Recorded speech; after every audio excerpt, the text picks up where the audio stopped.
اعوذ باللہ من الشیطان الرجیم بسم اللہ الرحمن الرحیم وَأَتِمُّوا الْحَجَّ وَالْعُمْرَةَ لِلَّهِ فَإِنْ أُحْصِرْتُمْ فَمَا اسْتَيْسَرَ مِنَ الْهَدْيِ وَلَا تَحْلِقُوا رُؤُوسَكُمْ حَتَّى يَبْلُغَ الْهَدْيُ مَحِلَّهُ۔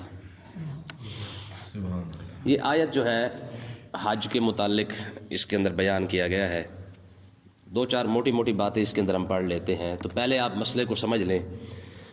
حج تین طرح کا ہوتا ہے، ایک کو حج افراد کہا جاتا ہے، ایک کو حج تمتع کہا جاتا ہے، اور ایک کو حج قران کہا جاتا ہے۔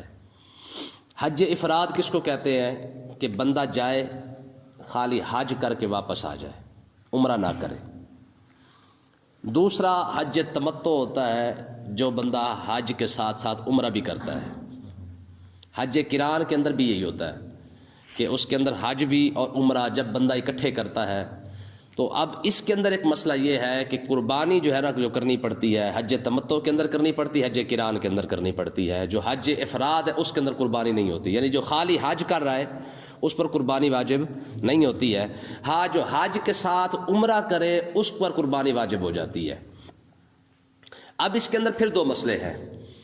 حج اور عمرے کا احرام اگر ایک باندھے گا تو پھر صورتحال کیا ہے، اگر الگ الگ باندھے تو پھر صورتحال کیا ہوگی۔ اگر حج تمتع کس کو کہتے ہیں کہ بندہ پہلے جائے، جا کر وہ عمرہ کرے، احرام کھول دے، پھر اس کے بعد تھوڑی دیر کے بعد جو ہے وہ حج کا، یعنی کچھ دنوں کے اندر جو ہے وہ حج کا احرام دوبارہ باندھ کے حج کر لے، اس پر بھی قربانی واجب ہے۔ یا پھر یہ ہے کہ جائے عمرہ کرے، پہلے عمرہ کرنے کے فوراً اسی احرام کے ساتھ ہی حج کی بھی وہ نیت کر کے جائے اور اسی احرام کے ساتھ وہ حج بھی کر لے۔ تو یہ دونوں حج جس کے اندر عمرہ بھی شامل ہو اس میں قربانی واجب ہے، اور جو صرف خالی حج کرے اور اس کے اندر عمرہ نہ ہو اس پر قربانی واجب نہیں ہے۔ ٹھیک ہے، یہ مسئلہ ہو گیا۔ اب اس کے اندر ایک اور مسئلہ یہ ہے کہ حاجی اگر حج کرنے جا رہا ہے اور اس کو روک لیا گیا ہے، چوروں نے روک لیا ہے، ڈکیٹوں نے روک لیا ہے، یا سفر کا کوئی مسئلہ بن گیا ہے، ہوائی جہاز وغیرہ کا مسئلہ بن گیا، یا بحری جہاز جس طرح جاتے ہیں بعض اوقات سفر بھول جایا کرتے تھے، راستہ بھول جاتے تھے۔ اب اس کے اندر یہ مسئلہ آتا ہے کہ قربانی وہ کب کرے گا، کیونکہ حاجی جب احرام باندھ لیتا ہے تو اب اس پر جو ہے وہ احرام کی پابندیاں، حج کی پابندیاں اس پر لازم ہو جاتی ہیں۔ ٹھیک ہے، اگر کسی شخص وہ حج کرنے جا رہا تھا لیکن اس کو روک لیا گیا ڈکیٹوں نے، چوروں نے، یا ویسے کسی اور بیماری کی وجہ سے رک گیا ہے، تو اب کیا ہے، وہ کہتے ہیں کہ پہلے کیونکہ حاجی جاتے تھے، وہ حج کرنے کے لیے جب جاتے تو اپنا حج کی جو قربانی کا جو جانور ہوتا تھا وہ ساتھ لے کے جایا کرتے تھے۔ جہاں سے بھی حاجی جاتے وہ کیا کرتے، قربانی کا جانور ساتھ لے کے جاتے۔ کیونکہ اب ذرا مسئلہ جدید دور کا ہے کہ اگر یہ مسئلہ ہے کہ قربانی کے جانور کے پیسے لے لیے جاتے ہیں حاجی سے یہیں پر، تو اس پر کیا حکم ہوگا کہ حاجی اپنے قربانی کے پیسے اگر جمع کروا چکا ہے تو وہاں پہ جا کر جب اگر یہ حاجی راستے کے اندر تھا اور اس کو روک لیا گیا ہے اور یہ نہیں جا سکا، اور وہ ٹائم دے دیتے ہیں جی فلاں دن فلاں ٹائم آپ کی قربانی ہوگی، تو حاجی اگر وہاں نہیں بھی جا سکا، حج کرنے نہیں بھی جا سکا، تو کیا کرے، اپنا احرام نہ کھولے، جب وہ ٹائم آ جائے جو قربانی کا ٹائم اس کو دیا گیا تھا، اگر اس ٹائم پہ آ جائے، اس کو پتہ چل جائے کہ جناب مجھے 10:15 پہ کہا گیا تھا کہ یہ آپ کی قربانی ہوگی اور فلاں دن ہوگی، یعنی پہلے دن، دوسرے دن یا تیسرے دن ہوگی، تو جیسے ہی وہ ٹائم آیا اس کے 15 منٹ بعد جو ہے وہ حاجی اپنا احرام کھول سکتا ہے۔ آج کے یہ حج کے تھوڑے سے یہ مسئلے ہیں، تو اب ذرا تھوڑا سا اس پر توجہ رکھیں۔ بہرحال حج 3 قسم کا ہوتا ہے، حج افراد، حج تمتع اور حج قران۔ عمرہ اور حج شامل ہو جائے تو حج پر قربانی واجب ہو جاتی ہے، خالی بندہ حج کرنے جائے تو اس پر قربانی واجب نہیں ہوتی ہے۔ تو بہرحال یہاں سے پوری دنیا سے جتنے بھی لوگ جاتے ہیں وہ حج کے ساتھ عمرہ لازمی کر لیتے ہیں۔ ٹھیک ہے، پھر آگے چاروں سائڈوں سے آقا علیہ الصلوۃ والسلام نے میقات مقرر کیے ہیں جہاں سے احرام باندھا جاتا ہے۔ ٹھیک ہے، تو جو میقات کے اندر اندر رہتے ہیں چاروں سائڈوں سے، جہاں جہاں سے بھی جس نے آنا ہے، جہاں جہاں میقات مقرر کیے گئے ہیں کہ یہاں سے آپ احرام باندھ سکتے ہیں، تو یاد رکھیں میقات کے اندر رہنے والے لوگ بھی صرف حج کر سکتے ہیں، عمرہ نہیں کر سکتے، یعنی اکٹھا نہیں کر سکتے، وہ صرف اور صرف حج کر سکتے ہیں۔ حج اور عمرہ کرنے کی اجازت جو ہے وہ شریعت نے صرف اور صرف ان لوگوں کو دی ہے جو میقات سے باہر رہتے ہیں، ان حدوں سے باہر رہتے ہیں، کیونکہ وہ بار بار آ نہیں سکتے۔ بار بار حج کرنے کے لیے عمرہ کرنے کے لیے نہیں آ سکتے تو میقات سے باہر رہنے والے لوگوں کو جو ہے وہ حج اور عمرہ دونوں اکٹھے کرنے کی اجازت ہے. میقات کے اندر رہنے والوں کو حج اور عمرہ اکٹھے کرنے کی اجازت نہیں ہے. وہ صرف حج کر سکتے ہیں یا صرف عمرہ کر سکتے ہیں. ایک بار جائیں حج کر کے واپس آ جائے پھر دوبارہ بے شک پھر چلے جائیں, تو دونوں اکٹھا نہیں کر سکتے. بات سمجھ آ گئی؟ اب ذرا مسئلے کو دیکھیں جی. وَأَتِمُّ الْحَجَّ وَالْعُمْرَةَ لِلَّهِ, اللہ تبارک و تعالیٰ نے ارشاد فرمایا تم حج اور عمرے کو اللہ کے لیے پورا کرو. ٹھیک ہے, حج اور عمرے کو اللہ کے لیے پورا کرو. فَإِنْ أُحْصِرْتُمْ فَمَا اسْتَيْسَرَ مِنَ الْهَدْيِ, اگر تم میں سے کسی کو روک لیا گیا, اس کو کہتے ہیں احصار, یعنی کسی کو زبردستی روک لینا یا کسی مصیبت کی وجہ سے اس کو روک لیا گیا ہے, تو فَمَا اسْتَيْسَرَ مِنَ الْهَدْيِ, تو اس کا حل یہ ہے کہ جو قربانی اسے میسر آئی ہے وہ قربانی کر دے, یا تو وہیں پہ کر دے, اگر یا پھر کیا کرے وہ اس کو اگر بھیجنے کی اجازت دے دیتے ہیں, کوئی مسئلہ نہیں بنتا, تو پھر اس کو قربان گاہ کی طرف خود بھیج دے. دونوں صورتیں ہو سکتی ہیں. جہاں اس کو روکا گیا یا تو وہیں پہ قربانی کر دے, یا پھر کیا کرے وہ قربانی جو ہے وہ اپنا حرم کی طرف بھیج دے, وہ وہیں جا کے قربانی ہو جائے گی. جب قربانی ہو جائے گی تو یہ بعد میں اپنا احرام کھول سکتا ہے. وَلَا تَحْلِقُوا رُؤُوسَكُمْ حَتَّى يَبْلُغَ الْهَدْيُ مَحِلَّهُ, اللہ تبارک و تعالیٰ نے ارشاد فرمایا کہ تم اس وقت تک اپنے سر کا حلق نہ کرواؤ جب تک قربانی قربان گاہ تک نہ پہنچ جائے. اب اس کے اندر یہ مسئلے کو دیکھیں.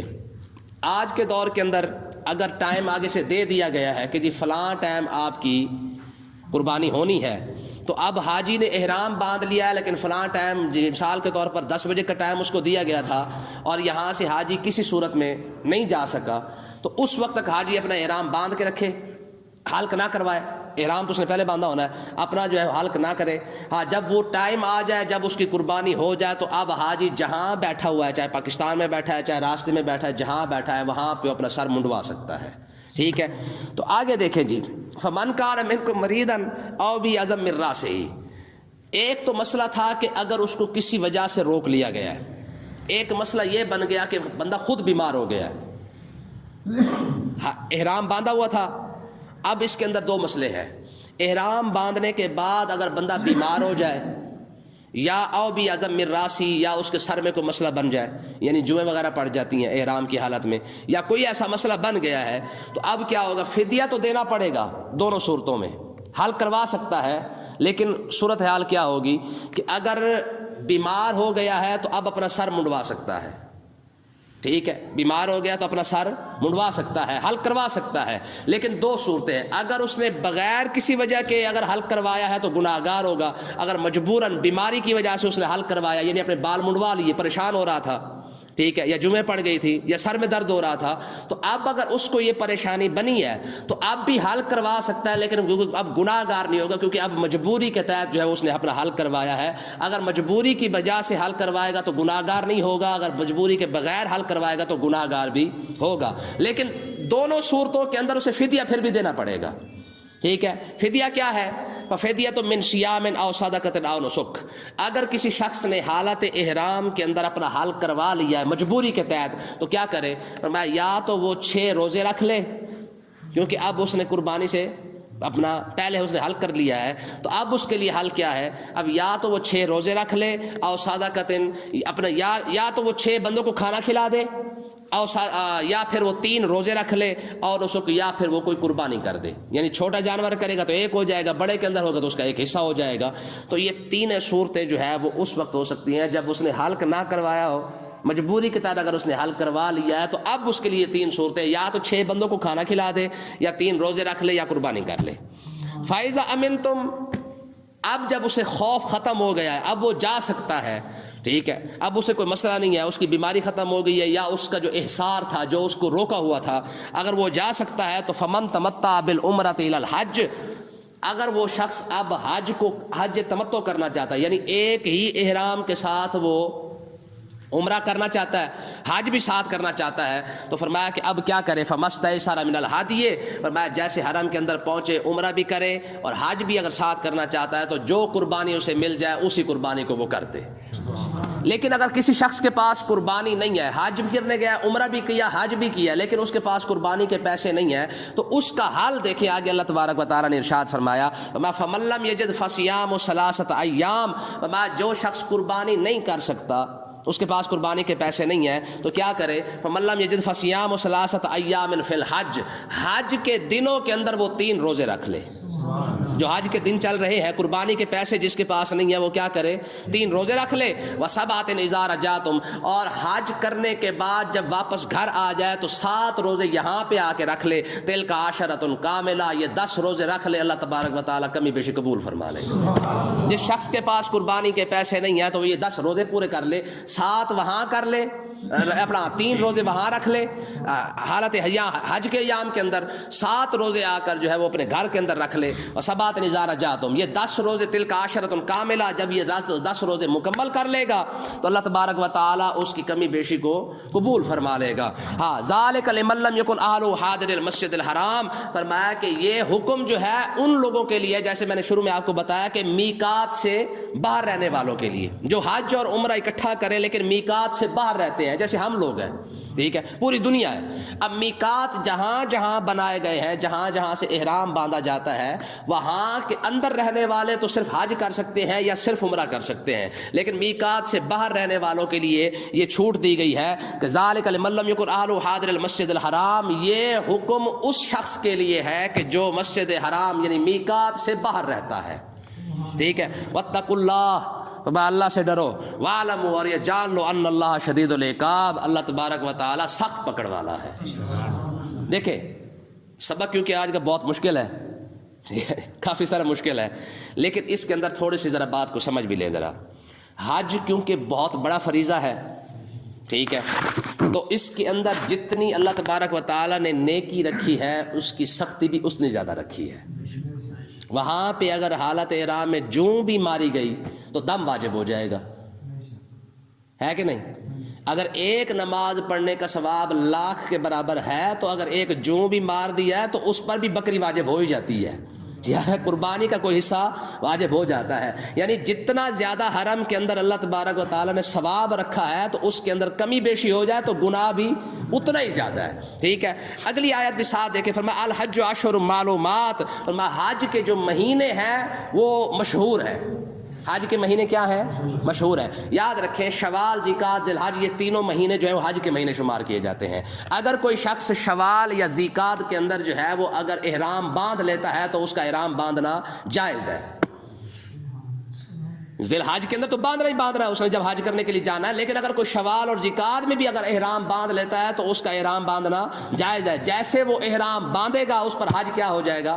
فرض ہو جائے گا۔ اب حج کے احکامات اس پر نافذ ہونا شروع ہو جائیں گے۔ اب حج کے اندر کیا کیا نہیں کر سکتا ہے، ذرا اس کو دیکھیں۔ فرمایا فمن فرض فیہن الحج، جس شخص پر حج فرض ہو جائے یا جس شخص نے حج کی نیت کر لی ہے، فلا رفث ولا فسوق ولا جدال فی الحج، یہ 3 حکم اب اس کے لیے ہے۔ جس شخص نے احرام باندھ لیا ہے تو فلا رفث، اب وہ اپنی بیوی کے پاس نہیں جا سکتا، نہ بیوی کے پاس جا سکتا ہے نہ اس کے ساتھ وہ کھلی گپ شپ لا سکتا ہے، کھلی گپ شپ بھی نہیں لگا سکتا۔ کھلی گپ شپ مطلب میاں بیوی کے درمیان جو تکلف نہیں ہوتا، تو مطلب یہ ہے کہ یہ نہ ہو کہ چسکا لینا شروع کر دے تو نہ اب چسکا لے سکتا ہے نہ اب وہ بیوی کے پاس جا سکتا ہے۔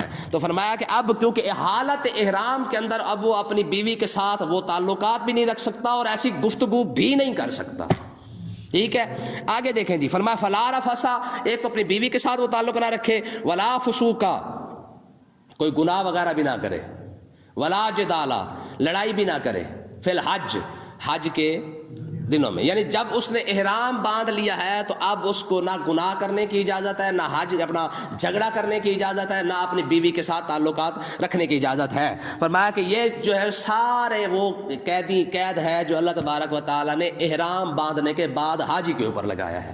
کیوں؟ کیونکہ ثواب اتنا بڑا رکھا ہے تو اس کے لیے سختی بھی اتنی زیادہ رکھی گئی ہے۔ تو آگے دیکھیں، فرمایا وما تفعلوا من خیر یعلمہ اللہ، فرمایا جو بھی تم نیکی بھلائی کرو یعلمہ اللہ، اللہ تعالیٰ اس کو جانتا ہے۔ کیونکہ اب تم کیونکہ نیکی کرنے کے لیے آ رہے ہو تو کوشش کرو کہ زیادہ سے زیادہ نیکی کر سکو۔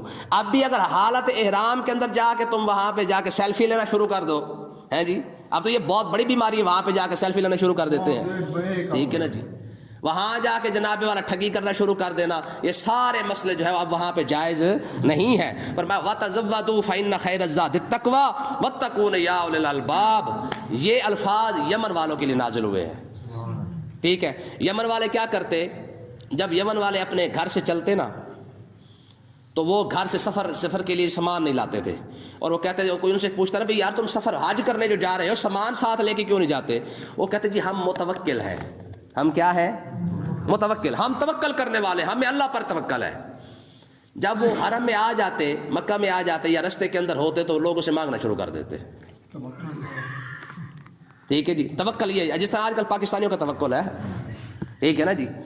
پہلے سامان لے کے نہ جاتے تو راستے میں کیا کرتے, جب ضرورت پڑتی بھوک لگتی تو لوگوں سے مانگنا شروع کر دیتے. تو اللہ تبارک و تعالیٰ نے ارشاد فرمایا وَتَزَوَّدُوا, گھر سے سامان لایا کرو. ہاں, لوگوں سے مانگنے کی ضرورت نہیں ہے. یہ کوئی تقوی شکوا نہیں ہے کہ تم جناب والا گھر سے کچھ نہ لو اور باہر آ کے تم مانگتے پھرو, تو یہ کوئی تقوی توکل نہیں ہے. حضرت بابا فرید رحمۃ اللہ علیہ کے ایک بھائی ہیں, آپ جانتے ہیں ان کا نام کیا ہے؟ حضرت نجیب الدین المتوکل ان کا مشہور لقب ہے, نجیب الدین. یہ بابا فرید رحمۃ اللہ علیہ کے بھائی ہیں. یہ اتنے توکل والے تھے کہ ان کا توکل اتنا بڑا ہے کہ آپ اندازہ کریں کہ ان کو بازار کے اندر سکوں کا پتہ نہیں ہوتا تھا کہ بازار کے اندر سکہ کون سا چل رہا ہے. یعنی کبھی پیسے لیے ہی نہیں تھے کسی سے, نہ لیے تھے نہ دیے تھے, یا چکر ہی کوئی نہیں تھا. ان کو پتہ ہی نہیں تھا کہ بازار کا اندر جو سکہ چل رہا ہے وہ 2 روپے کا کتنا ہوتا ہے, 50 والا کون سا ہے, 100 والا کون سا ہے. یعنی پیسوں کا ہی پتہ نہیں تھا کہ کون سا پیسہ کتنا چل رہا ہے. ان کے گھر میں نا مہمان آ گئے تو گھر والے نے کہا آپ تو ویسے ماشاءاللہ توکل والے لوگ ہیں, مہمان آ گئے ان کو روٹی کون کھلائے گا؟ تو آپ نے فرمایا جس ذات نے ہمیں کھلایا نا اس نے ان کو بھی کھلانا ہے. چھت پہ چڑھ کے عرض کی پروردگارا مہمان بھیجے ہیں تو روٹی بھی بھیج, مہمان بھیجے ہیں تو کھانا بھی بھیج. ٹھیک ہے, اتنی بات ہوئی تو آسمان سے جو کھانا اترنا شروع ہو گیا, دسترخوان کا پورا بھرا کا بھرا نازل ہوا. ٹھیک ہے جی, غیب سے آواز فرمایا جا لے جا مہمانوں کو کھلا دے. بات سمجھ آئی کہ نہیں آئی؟ تو تقویٰ اس کو کہا جاتا ہے کہ بندہ یہ تقویٰ تو اور چیز ہے. توکل اس کو کہا جاتا ہے کہ بندہ رب کی ذات پر بھروسہ کر کے بیٹھ جا کہ پروردگارا جب تجھ سے لینا ہے تو پھر تجھ سے ہی لینا ہے. ٹھیک ہے نا جی. فإن خیر الزاد التقویٰ, اللہ تبارک و تعالیٰ نے ارشاد فرمایا بہترین جو زاد راہ ہے, جو سفر کا جو سامان ہے وہ تقویٰ ہے. وہ کیا ہے؟ جب تم حج کے لیے نکل ہی پڑے ہو تو پھر گناہوں کو چھوڑ کے پھر نیکیوں کی طرف آؤ. تقویٰ اس کو کہا جاتا ہے. واتقون یا اولی الالباب, فرمایا عقل مندو اللہ سے ڈرتے رہنا. عقل مندو اللہ سے ڈرتے رہنا. تو اس کا مطلب یہ ہے کہ عقل مند شخص رب سے ڈرتا ضرور ہے جی. جو رب سے نہ ڈرے وہ عقل مند. لوگ کہتے ہیں جی فلانا بڑا چلاک ہے, میاں شاری ہوشیار ہی بڑا ہے, کھے کا ہوشیار ہے, کہاں کا چلاک ہے؟ جس کو رب کا ڈر ہی نہیں ہے وہ کون سا چلاک ہے؟ لوگ کہتے تھے نا ابو جال جو ہے یہ ابو الحکم ہے, یعنی یہ عقل مندوں کا بھی پیو ہے. آقا علیہ السلام نے ارشاد فرمایا کہ ایڈا عقل مند ہوتا تو مجھے نہ پہچان جاتا. ٹھیک ہے نا جی. عقل مند بندے کو تو اسی وقت سمجھ آ جاتی ہے کہ یار یہ واقعی حقیقت ہے, یہ نبی ہے کہ نہیں ہے. دیکھیں نا جی, جادوگروں نے تو اپنا سارا سامان ڈالا ہی تھا نا. جب موسیٰ علیہ السلام نے اپنا ڈنڈا ڈالا, آسا ڈالا, تو ان کو اسی وقت سمجھ آ گئی. انہوں نے کہا واقعی یار جادو ہوتا تو جس طرح ہم جادو کریں یہ بھی جادو ہوتا. اب فرعون کے سامنے دونوں سانپ تھے, وہ بھی سانپ تھے وہ بھی سانپ ہی تھا. ٹھیک ہے, لیکن فرعون کو سمجھ نہیں آئی ہے, جادوگروں کو سمجھ آ گئی تھی. تو اس کا مطلب یہ ہے کہ عقل مند تو پھر جادوگر ہی نکلے نا جی. تو عقل مند صرف وہی شخص ہے جس کو دین کی سمجھ آ جائے. ٹھیک ہے, جس کو دین کی سمجھ نہیں آئی ہے, جس کو آج اسلام کا سمجھ نہیں آئی ہے, مجھے آپ بتائیں یار اس پھر اس کو عقل مند کیسے کہا جا سکتا ہے؟ آپ نماز دیکھ لیں, روزہ دیکھ لیں, حج دیکھیں, زکوٰۃ دیکھیں, جو رب نے فرض کیے ساتھ ساتھ اس کی سہولیات بھی دی ہیں. نماز کھڑے ہو کے نہیں پڑھ سکتے, بیٹھ کے پڑھ لو. روزہ ماہ رمضان میں نہیں رکھ سکتے, بعد میں رکھ لو. اب حج کے دیکھ لیں, فرمایا کہ حج کے اندر اگر تمہیں جو ہے وہ جناب روک لیا گیا ہے تو تم کیا کرو, قربانی پہلے کر لو. اگر قربانی بھیج دو کہ تم حل کرا کے پیچھے بیٹھ جاؤ پھر بھی کوئی مسئلہ نہیں ہے. تو مقصد کیا ہے کہ زکوٰۃ کو دیکھ لیں, کسی شخص پر زکوٰۃ 50,000 فرض ہو گئی ہے سال کی. اب ظاہر دیتے ہو اسے پریشانی تو بنتی بھی ہے, 50,000 اکٹھا کیسے دو؟ اور میں کوئی بات نہیں, تو پورے سال کے اندر تھوڑے تھوڑے کر کے پورے کر دے, میں پھر بھی قبول فرما دوں. اللہ تعالیٰ ہمیں سمجھنے کی توفیق عطا فرمائے.